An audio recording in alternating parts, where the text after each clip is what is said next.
খাবো, টিফিন খাবো, তার জন্য এই ধনেপাতা তুলে নিয়েছি, নিয়ে এবার হাত ধুয়ে আসবো। এই যে টমেটোর গাছ কত বড় হয়েছে, ওলকপি, একটা ওলকপি তুলে নেব। এই মুড়ি খেতে খুব ভালো লাগবে। বাগানে কি কি আর পাওয়া যায় মুড়ি খাওয়ার জন্য দেখি। লঙ্কা তুলে নিয়ে এসেছি, এবার টমেটো তুলে নেবো। আছে পাকা টমেটো, ওই তো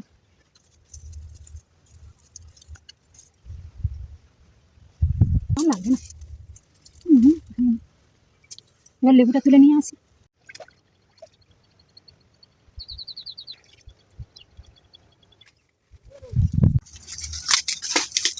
এগুলো এবার কেটে নেব।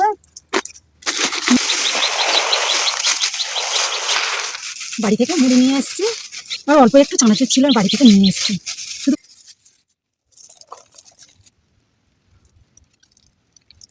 হাতে টমেটোর কষে দাগ, এত করে ধুইলাম তবু উঠলো না।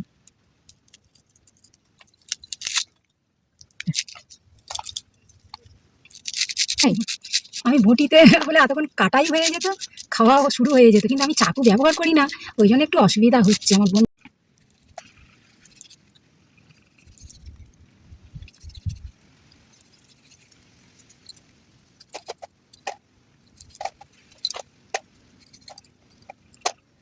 টমেটো খুব ভালো রং হয়নি, এখন অল্প অল্প পেকেছে। গাজরটা একটু শক্ত শক্ত, বটিটা হলে এটা ঝিরিঝিরি করে কাটতে খুব ভালো হতো।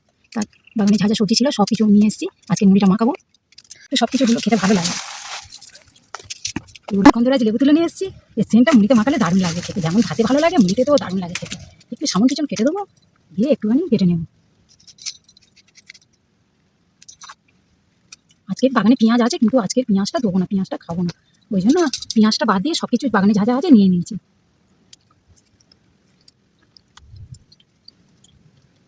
এবার একটু দিয়ে দেবো সর্ষের তেল, মুড়িটা খেতে ভালো লাগবে। এবার ভালো করে মাখিয়ে নেব।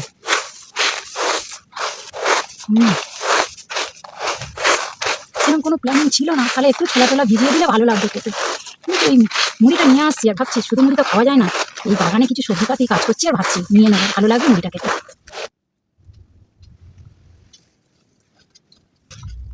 ভালো হয়েছে, অল্প একটু লবণ দিলে ভালো লাগতো খেতে, দারুণ হয়েছে খেতে। না